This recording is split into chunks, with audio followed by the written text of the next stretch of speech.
Way through, Gary Ringrose! Ireland versus France. What a beautiful game. What a game. Decider.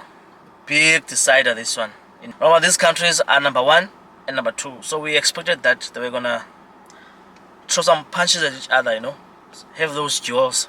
Okay. So the game started very well. 2 minutes in,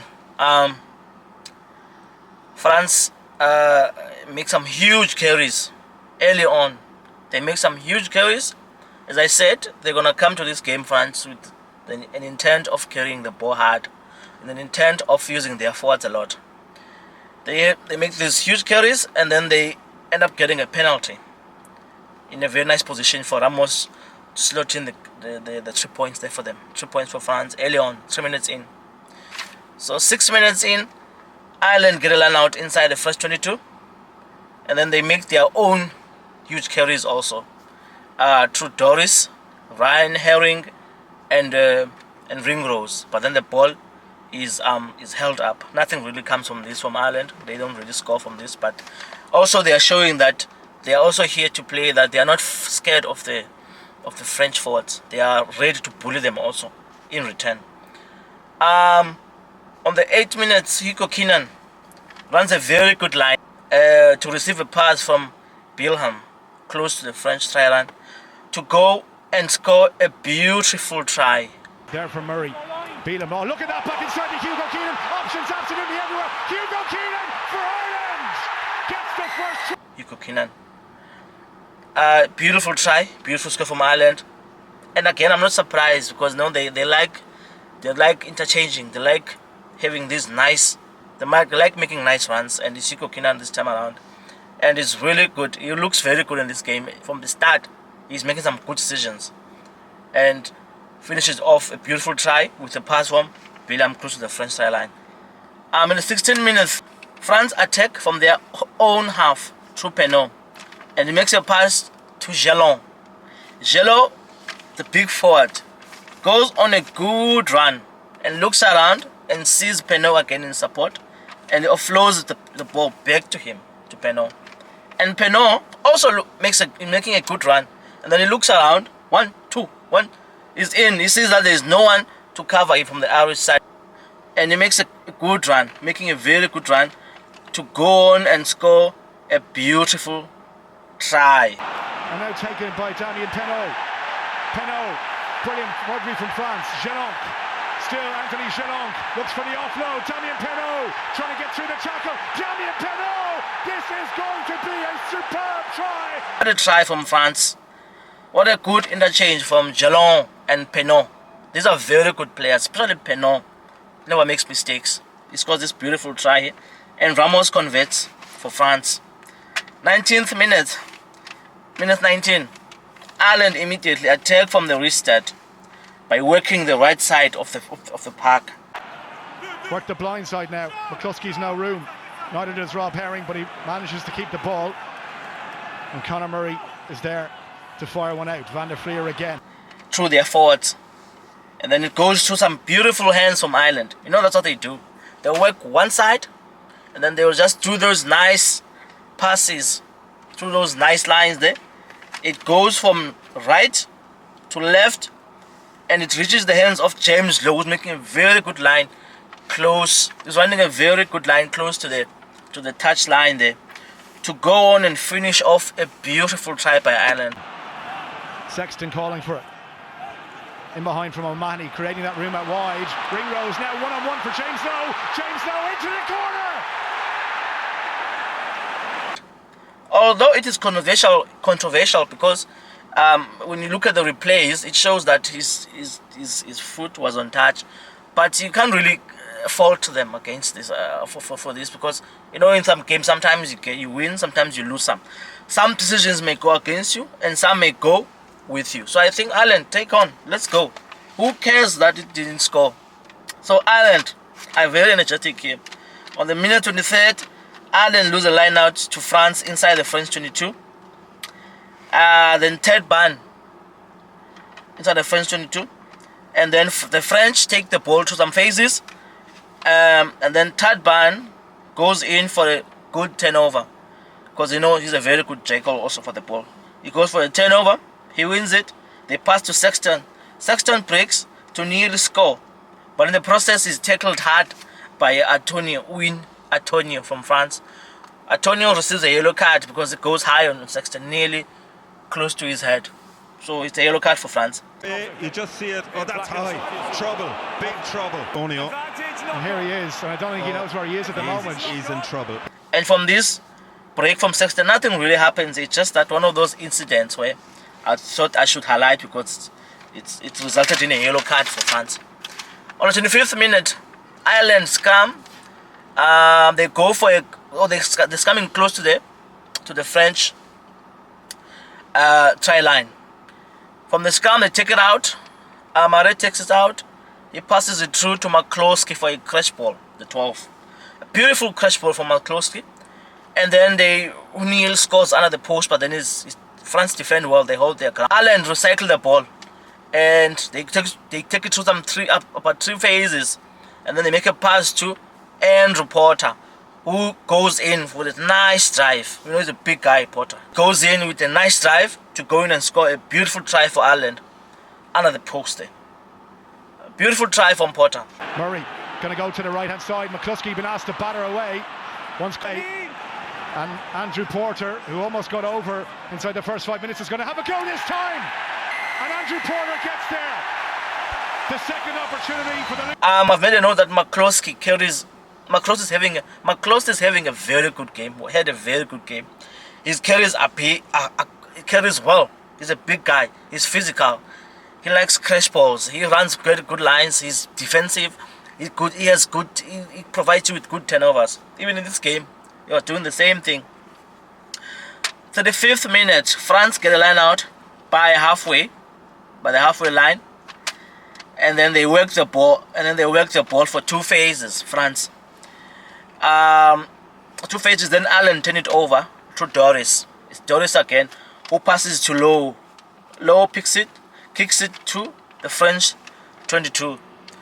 French regather, and then after they regather this ball, they take it through 5 phases and lose it again because Hansen intercept and passes to Hugo Keenan.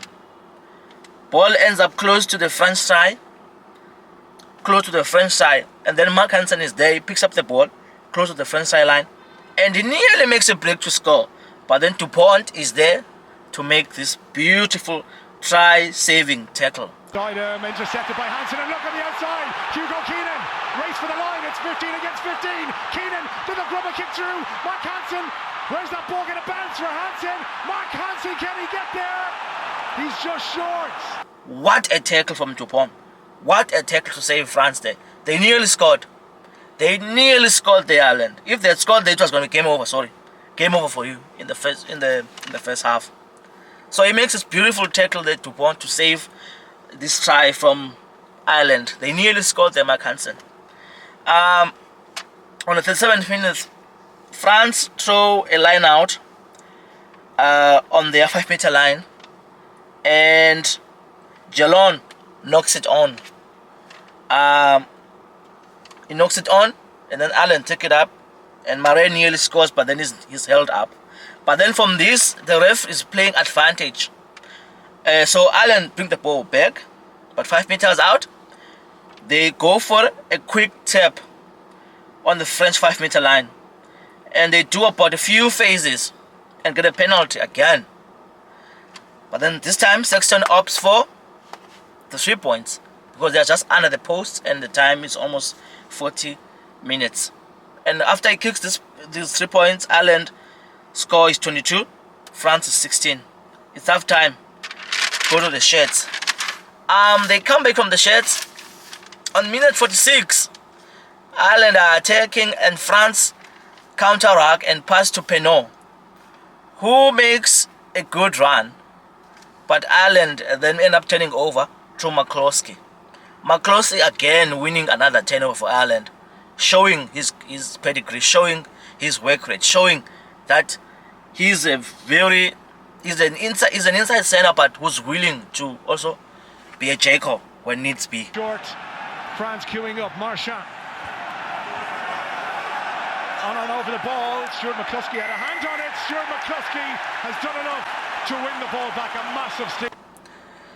So from 50 to about 56 minutes, from 50 to about 56 minutes on the time, there is really no score in this period. Just a lot of kicking exchanges between the teams.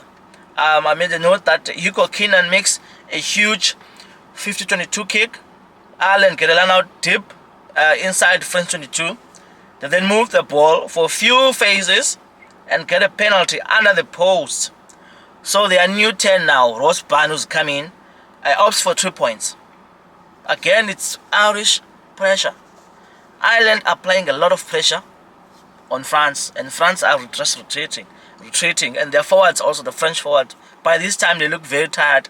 You could see the way they are breathing, that they are sucking a lot of oxygen from the air, and they are struggling because the size. In rugby, if you're too big and you're made to run around a lot, you tend to struggle. Doesn't matter how fit you are.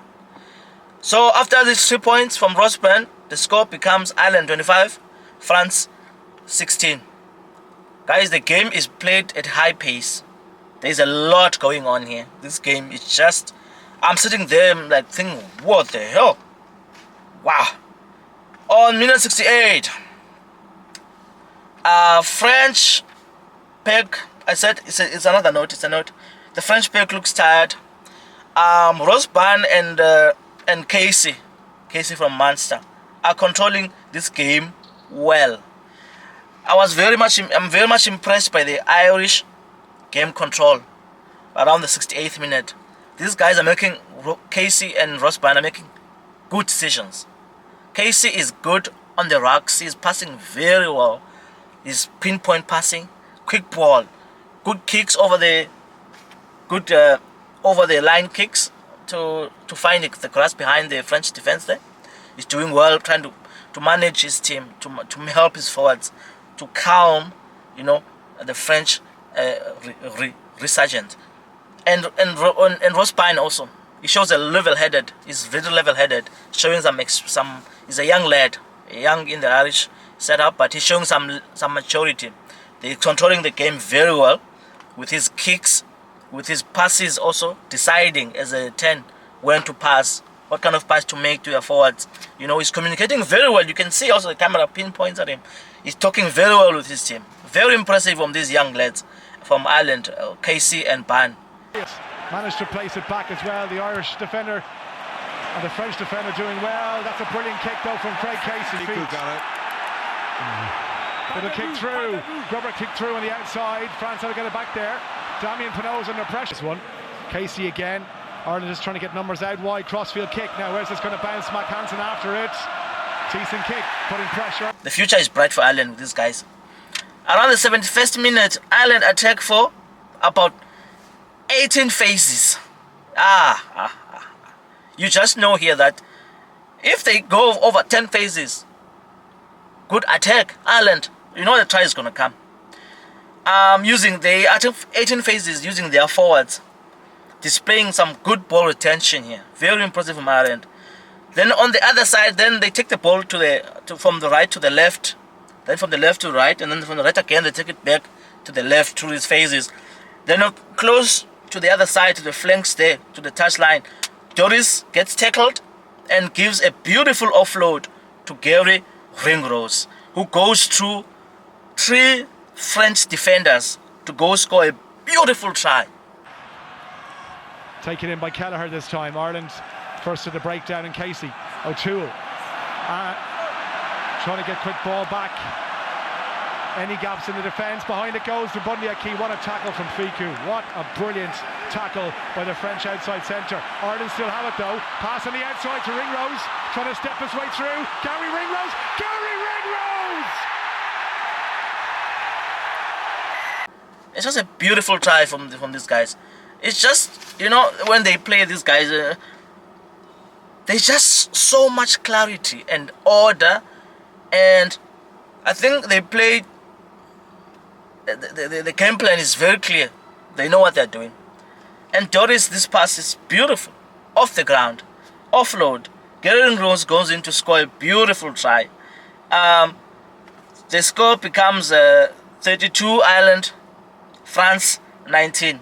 From this try up until the French knock on the ball on the 80th minute, nothing really major happens. It's just France being desperate, but they don't do anything. And towards the last play of the game, they get a line out. France, 80th minute, line out. They go into two players passing, and then the other side they knock it on. So the game is over. Final score is Ireland 32, France it's 19. A brilliant game, a beautiful game showcasing between these two countries, number one, number two in the world. Some players who really showed me, who really raised their hands here. It's Craig Casey, Ross Byrne, who I think were impressive for me. Because you know Ireland, once Conor Murray or Gibson Parker off, you realize most of the times Ireland don't really have a plan B, what backup players. But these guys show that when the time comes for them to step up, they will step up. This was a big game and a lot of pressure having to manage a game against France. They did very well. Kellen Joris, of course, his carries, his runs, his vision. This guy has a lot of, he has vision, Joris. When Joris makes runs, he looks for the support, and also he sees a lot of what's going to happen moments later. He's very good at that, and also the offload he makes on the tackles. He's just a brilliant player. What a great player they have, the Ireland. What a brilliant player, what a special talent. I really like this guy. To Pont, well, for him it's everything. He really played well. He played very well. It was so impressive. It was very impressive. Where to for this team? France, probably they want to come second in the Six Nations. Ireland are going to win the Six Nations with the Grand Slam also. So it's been good it was a good game for both teams. They must be proud of themselves.